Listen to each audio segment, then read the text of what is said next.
Assalamu alaikum, dear all. Today we will discuss about the exact differential equation, how to recognize exact differential equation, or what is the fundamental definition, and how to pursue the solution of exact differential equation. जो भी आपको differential equation given होगी उसको हम convert कर देते हैं इस फॉर्म में M D x plus N D Y is equal to zero. ये स्टैंडर्ड फॉर्म होती है. यहाँ से हम क्या करते हैं, यहाँ से हम इक्वेट करके एम यानी डी एक्स का जो कोफिशिएंट होता है वो फंक्शन ऑफ एक्स वाई भी हो सकता है, और इसी तरह डी वाई का जो कोफिशिएंट होता है एन वो भी फंक्शन ऑफ एक्स वाई हो सकता है. इन दोनों की वैल्यूज़ को यहाँ से हम कंडक्ट करने के बाद टेस्ट अप्लाई करते हैं. Partial derivative of M with respect to Y is equal to partial derivative of N with respect to X. अगर ये डेफिनेशन एम और एन फुलफिल करते हैं, यानी इन दोनों के पार्शियल डेरिवेटिव्स की जो वैल्यूज है वो अगर इक्वल हो जाएं, तो हम कहते हैं कि जो गिवन डिफरेंशियल इक्वेशन है वो एक एग्जैक्ट डिफरेंशियल इक्वेशन है. तो जब ये बात क्लियर हो जाए कि जो डिफरेंशियल इक्वेशन है वो एक एग्जैक्ट डिफरेंशियल इक्वेशन है, तो फिर हम उसका सोल्यूशन किस तरह परसू करते हैं ये स्टेप बाय स्टेप मैं आपको एक्सप्लेन करूंगा. तो सबसे पहले याद रखें आप कि इससे पहले जो हमने केसेस डिस्कस किए थे आपसे वेरिएबल सेपरेबल डिफरेंशियल इक्वेशन के और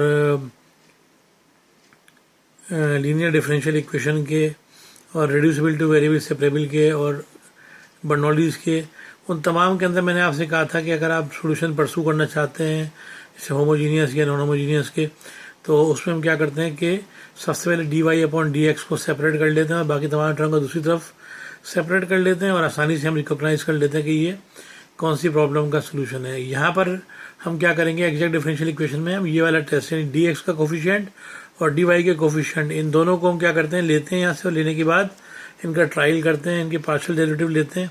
एम का पार्शियल डेरिवेटिव लेते हैं विद रिस्पेक्ट टू वाई और एन का पार्शियल डेरिवेटिव लेते हैं विद रिस्पेक्ट टू एक्स. अगर इन दोनों की जो वैल्यूज़ हैं वो इक्वल हो जाए तो हम कहते हैं कि ये एक एग्जैक्ट डिफरेंशियल इक्वेशन है. अगर ये बात क्लियर हो जाए कि ये एग्जैक्ट डिफरेंशियल इक्वेशन है, तो फिर हम जाते हैं इसके सोल्यूशन की तरफ. और इसका सोल्यूशन किस तरह परसू किया जाता है, क्या करते हैं जी, फर्स्ट स्टेप में पहले स्टेप में हम क्या करते हैं, इंटीग्रेट कर देते हैं एम को विद रिस्पेक्ट टू एक्स और वाई को हम एज्यूम कर लेते हैं कॉन्स्टेंट. इसी तरह एन को इंटीग्रेट कर देते हैं विद रिस्पेक्ट टू वाई और एक्स को एज अ कॉन्स्टेंट कंसीडर कर लेते हैं. ये काम करने के बाद क्या करते हैं, ये जो दो रिजल्ट हमारे पास आ जाते हैं इन दोनों का हम क्या करते हैं, यूनियन ले लेते हैं. तो ये हमारे पास डायरेक्ट सोल्यूशन आ जाता है किसका, एग्जैक्ट डिफरेंशियल इक्वेशन का. इसकी एक्सप्रेशन को आप इस तरह से लिख सकते हैं कि integral of M D X union integral of N D Y is equal to C. ये मैंने एक एग्जाम्पल भी आपको यहाँ सॉल्व किए और एग्जाम्पल के जरिए एक्सप्लेन किया आपको कि किस तरह से आप एग्जैक्ट डिफरेंशियल इक्वेशन को रिकॉग्नाइज करने के बाद उसका सोल्यूशन परसू कर सकते हैं. ये इक्वेशन हमारे पास एक 2x² minus 3xy² plus 2y into D x plus 2x minus 3xy² x² y into D Y is equal to 0. तो डी एक्स का जो कोफिशिएंट है हमारे पास ये यहाँ पर m हो जाएगा और जो डी वाई का कोफिशिएंट है हमारे पास ये n हो जाएगा. अब देखें आपने क्या किया, यहाँ से इक्वेट कर लिया यहाँ से m और n की वैल्यूज़ को. m को हम क्या करेंगे, यहाँ पर ये जो m की वैल्यू आपके पास है m को हम with respect to y partially differentiate कर देंगे. और आपको डेरिवेटिव लेना आता है तमाम को, तो m का partial derivative respect to y क्या होगा, क्योंकि यहाँ पर y एग्जिस्ट नहीं करता लिहाजा 2x² कांस्टेंट हो जाएगा और कांस्टेंट का डेरिवेटिव 0 हो जाएगा. यहाँ y एग्जिस्ट करता है तो ये जो 3x है y का कोफिशिएंट हो जाएगा. और आपको पता है कि y² का डेरिवेटिव क्या होगा, 2y. जो 2y को आप 3x से मल्टीप्लाई करेंगे तो ये हो जाएगा माइनस 6xy, और y का डेरिवेटिव होता है 1, तो लिहाजा ये 2 1 2 आ जाएगा आपका. इस तरह partial derivative of m with respect to y क्या आ गया आपके पास, माइनस 6xy प्लस 2. सिमिलरली यहाँ पर n का जो पार्शियल डेरिवेटिव लेंगे विद रिस्पेक्ट टू x क्या आ जाएगा जी, ये 2x है आपके पास, तो 2 तो कांस्टेंट है, x का डेरिवेटिव 1 हो जाएगा लिहाजा ये 2 1 2 आ जाएगा आपके पास. इसी तरह यहाँ पर x² का कोफिशिएंट होता है 2x और ये 3y कोफिशिएंट इसका बन जाएगा. जब हम 3y को 2x से मल्टीप्लाई करेंगे तो ये 6xy हो जाएगा. तो इस तरह ये हमारे पास दोनों का पार्शियल डेरिवेटिव आ गया. अब आप क्या करेंगे, टेस्ट करेंगे कि क्या ये दोनों वैल्यूज इक्वल हैं. देखिए जी, हमने टेस्ट किया, डाबा m अपॉन डाबा y इज इक्वल टू डाबा एन अपॉन डाबा X is equal to -6xy is equal to 2। दोनों के रिजल्ट सेम आ गया, लिहाजा ये एक एग्जैक्ट डिफरेंशियल इक्वेशन है। ठीक है जी, जब ये एग्जैक्ट डिफरेंशियल इक्वेशन क्लियर हो गई, now you have to find the general solution. And what is the rule to find the general solution? First you will integrate m with respect to x and n with respect to y। तो हमने क्या किया, यहाँ पर m को with respect to x integrate कर दिया। So here you have to keep y as a constant when you are integrating m with respect to x। तो जब हम इसको इंटीग्रेट करने जा रहे हैं तो देखें, यो अब with respect to x integrate कर रहे हैं, तो एक्स स्क्वायर का इंटीग्रेशन क्या होगा, x³ होगा। तो ये हो जाएगा आपके पास 2/3 x³, ये आ गया आपके पास।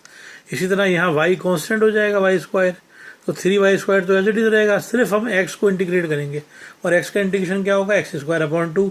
तो ये आपकी इक्वेशन बन जाएगी, एक्सप्रेशन आ जाएगी 3/2 x² y²।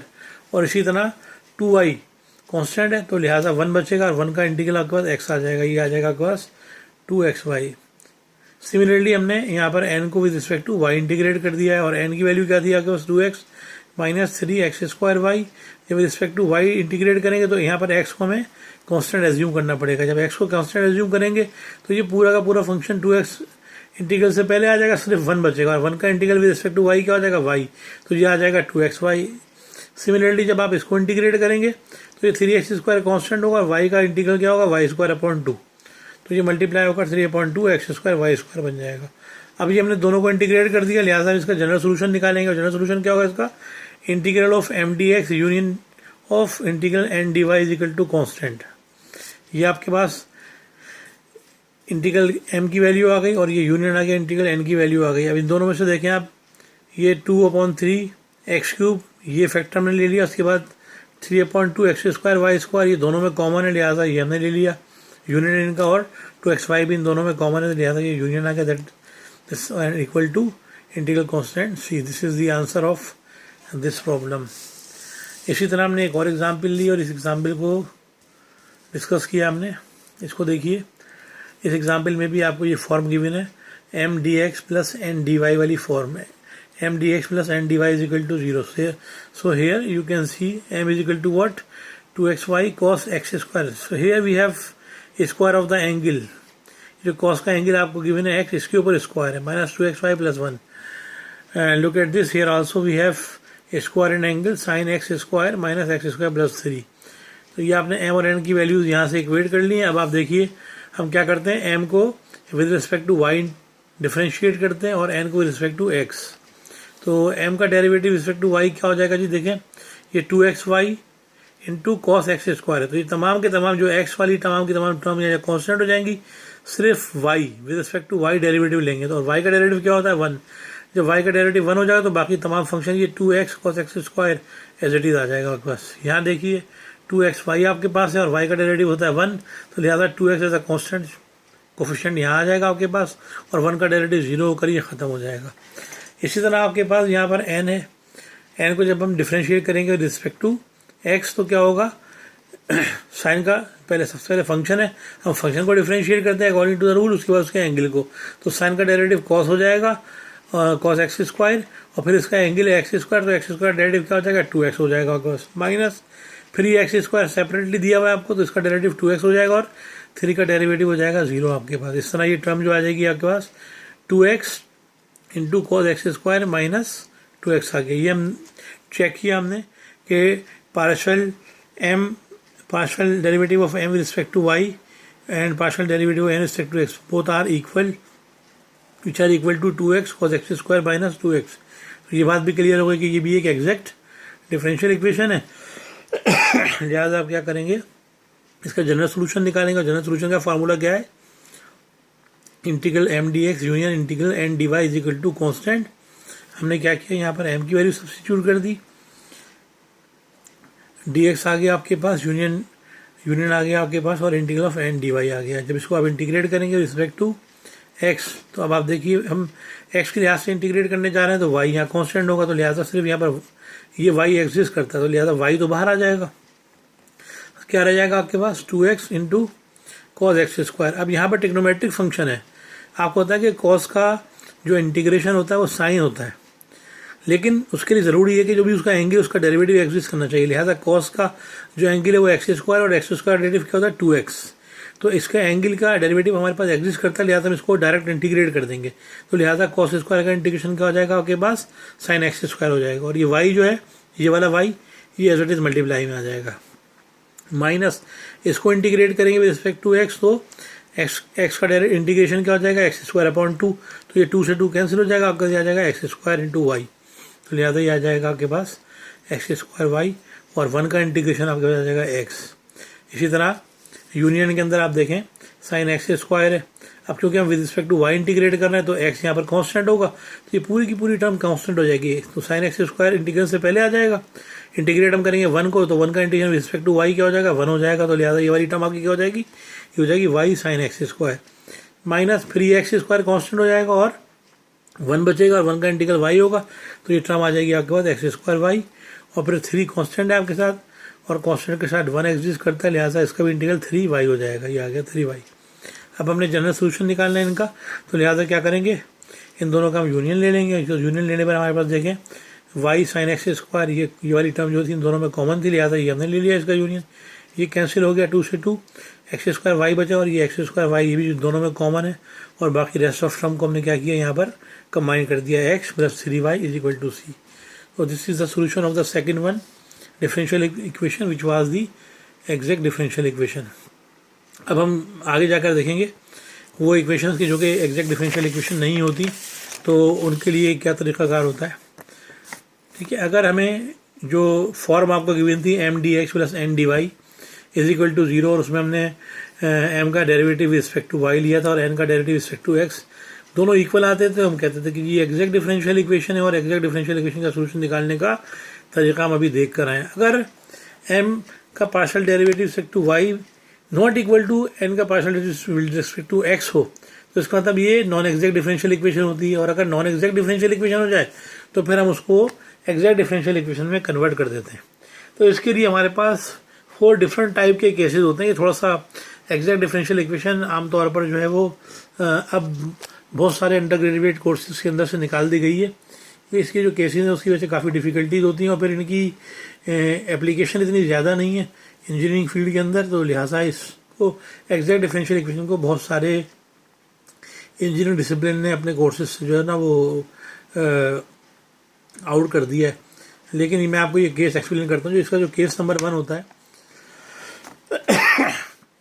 वो ये होता है कि अगर आपके पास जो एम का partial derivative respect to y है उसका डिफरेंस ले लें हम किसके साथ एन के partial derivative respect to x के साथ और डिवाइड कर दें उसको एन से, तो इसके नतीजे में हमारे पास जो फंक्शन आता है वो फंक्शन ऑफ एक्स आता है। अगर इस तरीके से जो फंक्शन ऑफ एक्स हमारे पास आ रहा है इस केस के अंदर इसका रिजल्ट हमारे पास फंक्शन ऑफ एक्स आए तो फिर हम उसका इंटीग्रेटिंग फैक्टर निकालते हैं इस तरीके से। और ये जो इंटीग्रेटिंग फैक्टर आता है इस इंटीग्रेटिंग फैक्टर को हम जो भी पार्शियल डिफरेंशियल इक्वेशन आपको गिवन होती है उससे अगर हम मल्टीप्लाई कर दें इसको इस इंटीग्रेटिंग फैक्टर को तो वो जो पार्शियल डिफरेंशियल इक्वेशन होती है वो कन्वर्ट हो जाती है एक एग्जैक्ट डिफरेंशियल इक्वेशन के अंदर। याद रखिएगा, अगर कोई differential equation non exact differential equation है तो उस डिफरेंशियल इक्वेशन को हम एग्जैक्ट डिफरेंशियल इक्वेशन में किस तरह कन्वर्ट करेंगे कि इंटीग्रेटिंग फैक्टर से उस डिफरेंशियल इक्वेशन को मल्टीप्लाई कर देते हैं। मल्टीप्लाई करने के बाद वो जो उसकी नई फॉर्म आती है वो नई फॉर्म जो होती है वो एक एग्जैक्ट डिफरेंशियल इक्वेशन होती है। अभी इसकी एग्जांपल जब करेंगे तो मैं आपको बताऊंगा, देखें टेस्ट करके कि ये एग्जैक्ट डिफरेंशियल इक्वेशन है या नहीं, और एग्जैक्ट होगी तो आपको बताएगा उसका सोल्यूशन कैसे निकालना। ठीक है, तो इसी तरह सेकंड केस इसका ये होता है कि अगर इन दोनों की वैल्यू यानी जब हम प्लेस चेंज कर देंगे तो क्या हो जाएगा ये n x minus m y और अपॉन में क्या आ जाएगा एन के बजाय एम आ जाएगा। ये जो एक्चुअली प्रॉब्लम को देखकर आइडेंटिफाई करते हैं कि हमें ये केस नंबर 1 की प्रॉब्लम होगी या केस नंबर 2 की प्रॉब्लम। अगर इसका रिजल्ट हमारे पास फंक्शन ऑफ वाई आ रहा हो तो इंटीग्रेटिंग फैक्टर का फॉर्मूला आपके पास क्या हो जाएगा exponent integral p f of y d y. तो वही काम होगा यहाँ भी, ये इंटीग्रेटिंग फैक्टर आएगा इसको हम गिवन डिफरेंशियल इक्वेशन से मल्टीप्लाई कर देंगे और जो गिवन डिफरेंशियल इक्वेशन है वो कन्वर्ट हो जाएगी एग्जैक्ट डिफरेंशियल इक्वेशन में और उसका सोल्यूशन बिल्कुल हम उसी तरीके से फाइंड आउट कर लेंगे। इसका तीसरा केस जो होता है वो ये होता है कि जो आपको इक्वेशन गिवन होती है उसकी कुछ फॉर्म इस तरह से होती है कि जो एम जो है ना उसमें एम में जो फंक्शन ऑफ एक्स वाई आपको गिवन होता है वो किसी टर्म वाई से मल्टीप्लाई होता है, जबकि एन के अंदर क्या होता है जो एन का फंक्शन जो होता है वो जी ऑफ एक्स वाई वो वहाँ पर कोई एक्स कॉमन होता है आपके पास, यानी इस तरह की कुछ फॉर्म बन रही होती है तीसरे केस के अंदर। अगर इस तरह की कोई फॉर्म, जब आप एम और एन की वैल्यूज़ इक्वेट करें वहाँ से, तो एम की वैल्यूज़ में क्या हो, कोई जो भी फंक्शन होगा मल्टीपल ऑफ वाई होगा, और एन जो होगा वो जो भी फंक्शन आपको गिवन होगा मल्टीपल ऑफ एक्स होगा। अगर ये वाली फॉर्म हो तो इस केस में हम इंटीग्रेटिंग फैक्टर जो निकालते हैं, कैसे निकालते हैं, 1/m multiply x minus n multiply y, ये वाला फार्मूला यूज़ करते हैं इंटीग्रेटिंग फैक्टर का, 1/m multiply x minus n multiply y. इस फॉर्मूले को यूज़ करते हुए इंटीग्रेटिंग फैक्टर निकाल लेते हैं, और ये जो इंटीग्रेटिंग फैक्टर आता है, इस इंटीग्रेटिंग फैक्टर को हम वो जो आपकी डिफरेंशियल इक्वेशन गिवन होती है उससे मल्टीप्लाई कर देते हैं, और वो कन्वर्ट हो जाती है कि एग्जैक्ट डिफरेंशियल इक्वेशन में, और बिल्कुल उसी तरह से आप उस एग्जैक्ट डिफरेंशियल इक्वेशन का सोल्यूशन निकाल लेते हैं। ये जो चौथा केस इसका होता है, उसमें ये होता है कि फॉर्म हमारे पास कुछ इस तरह की होती है कि देखें, ये जो आपके पास dx और dy वाली टर्म होती हैं, तो dx का जो कोफिशिएंट होगा वो कुछ इस तरह से कोई कांस्टेंट नंबर होगा, और मल्टीप्लाई में dx के साथ y भी होगा, ठीक है। इसी तरह dy के साथ मल्टीप्लाई में x होगा और कोई कांस्टेंट नंबर। इसके अलावा क्या होगा, यहाँ पर एक कॉमन फैक्टर आपके पास आ रहा होगा x इंटू वाई का, और सिमिलरली जो सेकेंड वाली टर्म होगी आपके पास वो भी बिल्कुल इसी तरह से होगी, x की पावर m y की पावर m इंटू कोई constant number y dx plus, यानी यही वाली टर्म एक बिल्कुल आपके पास जो ये आपके फर्स्ट फैक्टर में जो टर्म आपके पास है ना, यही सेकंड फैक्टर में